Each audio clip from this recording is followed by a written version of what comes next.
20-year-old Filipino tennis star Alex Eala has sent Melbourne Park crowds into an absolute frenzy. We'll go live to Ollie Haig, who's in Garden Square for us this evening. Ollie. Mertens looked into a crowd that had zero interest in her victory and said, "I know you guys are probably here for Alex, so I'm sorry to make you wait." Dubai's ticket sales had already jumped 48% year-on-year. Jessica Pegula could hear the roaring from her hotel room. The aviation club was selling out for a player ranked 47th in the world, while 18 of the top 20 were in the draw. Then Goff sat in her press conference and said something far more pointed. She told reporters Eala's fans treated her more gently than other players had been treated that week, and specifically flagged fans cheering between serves in earlier matches. For anyone who knows tennis etiquette, that's a diplomatic way of saying Eala's own fans were blamed for ruining other players' matches at Dubai. Wonderful win. Cheering for Alexandria. Listen to that noise. Thank you, Jasmine. She says Kristia's match required repeated umpire intervention. A player who publicly called out crowd misconduct at the Australian Open stayed completely silent this time. And that silence carries weight. Here's what makes this bigger than a crowd behavior story.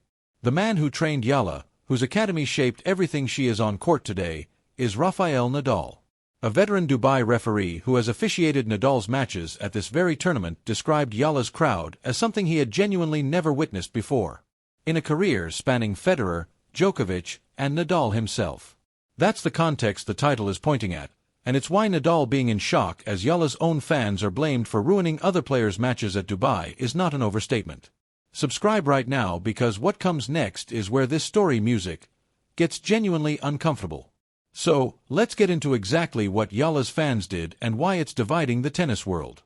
February 19, 2026, Alexandra Eala vs. Srana Kirstia. Round of 16 at the Dubai Duty-Free Tennis Championships. On paper, it was a straightforward third-round contest between a rising 20-year-old ranked 47th and a seasoned Romanian veteran ranked 32nd in the world. With a Dubai semi-final already on her resume, what unfolded inside the Aviation Club Tennis Center was something else entirely. From the opening game, the stands were overwhelmed with Filipino flags, handmade signs, coordinated chanting, and a noise level that the Dubai Duty-Free Tennis Championships' own official coverage described as Beatlemania reborn.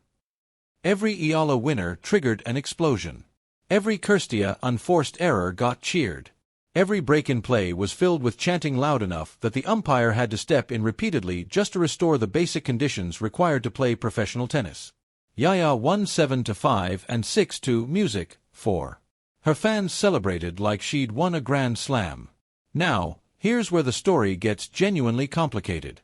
Kirstia said nothing publicly after the match. On the surface, that looks like sportsmanship. But consider what you know about this particular player. Just weeks earlier at the Australian Open, Kirstia had lodged a public complaint about Naomi Osaka being too vocally expressive between points. An internal player-generated noise that had nothing to do with crowd behavior. She found that unacceptable enough to say so openly. Then she walked into an environment where coordinated crowd chanting was happening mid-rally, where her service errors were being cheered, where the umpire was struggling to maintain order and she said absolutely nothing. That silence is not neutral. That is a player who calculated that speaking out against Eala's fan base in this atmosphere with this much national pride attached to it, was simply not worth the backlash. And that calculation itself tells you something about how intense the pressure around these matches had become. The Tennis Gazette published a direct assessment after the match. Their verdict was unambiguous. Eala's fans took things too far against Kirstia, and the specific violations were cheering missed first serves, celebrating unforced errors, and making noise while points were still being played. These aren't minor etiquette slip-ups. In professional tennis, cheering a missed first serve is considered one of the more disrespectful things a crowd can do. It signals that you are rooting against the opponent's performance rather than for your player's excellence. Now factor in the context that makes this more complicated rather than less. A significant portion of Eala's fan base is entirely new to tennis. The Tennis Gazette acknowledged this directly. Eala is the first Filipino tennis player to ever reach this level of the sport. For many of her supporters, the Dubai tournament was among their first experiences watching professional tennis live. The WTA event held in the Philippines earlier this year even posted Instagram content explaining basic tennis rules, what a hard court it is, how the scoring system works, and what the 5 most common shots are because the fan base needed that foundation. Cheering a missed serve is not something a new fan instinctively knows is wrong. It feels the same as celebrating any opponent's mistake in football or basketball. That doesn't make the behavior acceptable at a professional WTA 1000 event, but it does change the moral framing of who deserves blame and how much. Goff's handling of her quarter-final against Eala is worth examining closely here. Before they even played, Goff had already gone on record calling Eala's fanbase great for tennis. She told the press she was looking forward to the atmosphere. That is a player who had studied what happened in earlier rounds and decided the smart move was to absorb the crowd rather than fight it. And her strategy during the match was exactly that.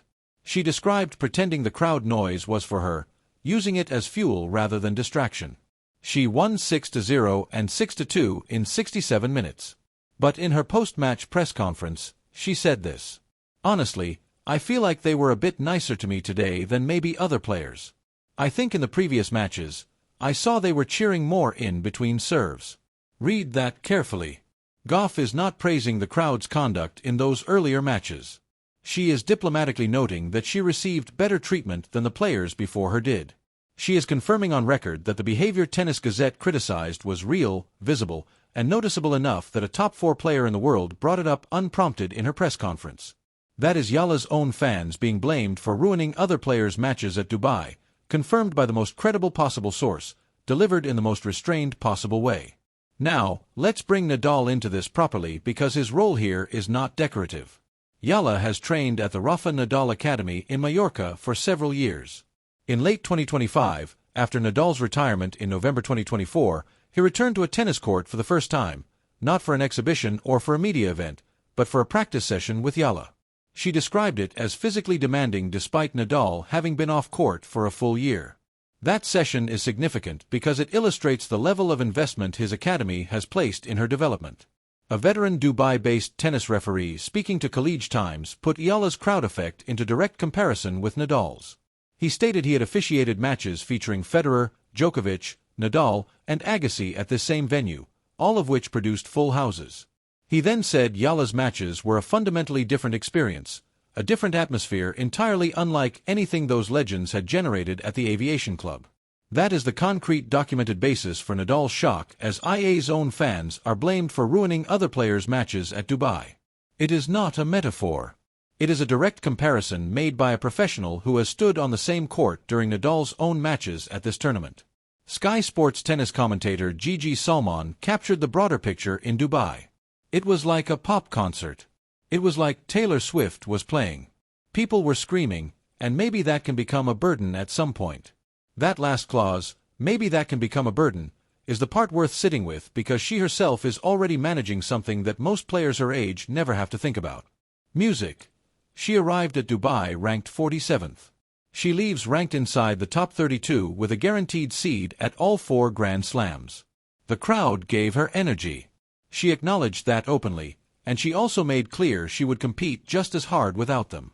But the question of whether this level of passionate partisan support eventually creates complications for tournament management, for opposing players, or for Eala's own ability to stay grounded is legitimate. Dubai tournament officials saw a 48% year-on-year jump in ticket sales during the Women's Week. The demand for Eala's matches was described by the same referee as beyond anything he had experienced in crowd management terms. Music. What the Dubai controversy ultimately exposed is a gap that nobody in professional tennis has had to address at this scale before. How do you manage a fan base that is genuinely new to the sport, deeply emotionally invested in a single player, and large enough to functionally take over a WTA 1000 venue? The umpire's interventions during the Kirstia match were not sufficient. Placards asking for quiet, as seen during Eala's matches in Abu Dhabi the week before, did not work either. It reportedly took someone with a microphone making a direct announcement to achieve any crowd control at all. Eala is not responsible for her supporters' behavior. She has handled the attention with consistency and gratitude, and nothing she has said or done on court has encouraged disrespect toward opponents. But the conversation about what her fan base does inside tournament venues is happening whether anyone wants it to or not. G started it publicly. Tennis Gazette wrote it plainly, and a Dubai referee confirmed it through historical comparison. The fans who cheered Kirsta's missed serves were not malicious, but they were disruptive. And at a professional level, the distinction between passionate and disruptive is exactly the line that separates a great crowd atmosphere from something that compromises the integrity of a match. That line got crossed in Dubai. The evidence is documented. The witnesses are credible, and the silence from the player most affected speaks louder than any post-match press conference could. If this breakdown gave you a perspective on the Eala story that the highlight reels skipped entirely, subscribe to the channel. Every week, this channel goes past the scoreline and into what actually happened, why it matters, and what it means for the sport going forward. Hit the subscribe button, turn on notifications, and share this with anyone who thinks they already know the full Dubai story, because they probably